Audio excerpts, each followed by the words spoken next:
আসসালামু আলাইকুম। আমি ওই যে মেহমান আসবো দেখে এখানে টক দইয়ের জন্য দুধ জাল বসাই দিছি। এখানে আমি 2 লিটার দুধ দিছি, মানে আড়ঙের আর কি, লিকুইড দুধটা।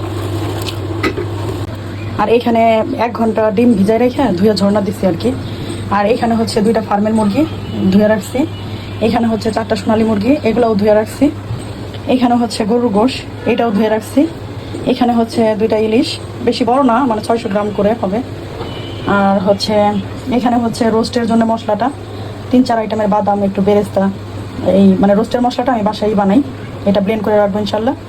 আর এখানে হচ্ছে প্রায় 2 কেজি 3 কেজি হবে, 2-3 কেজি হবে পেঁয়াজ তুলে রাখছি। এগুলো এখন কুচায় বেরেস্তা করে রাখবো আর হচ্ছে ব্লেন্ড করবো আর কি।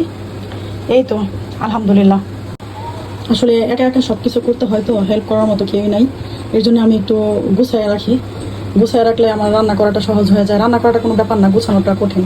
কাটাকুটি গুছানো এটা একটু কষ্টের বিষয় আর কি, কিন্তু রান্না করা কষ্ট না। আমি সারাদিন রান্না করতে পারি, আর আমি রান্না অনেক ভালোবাসি, অনেক।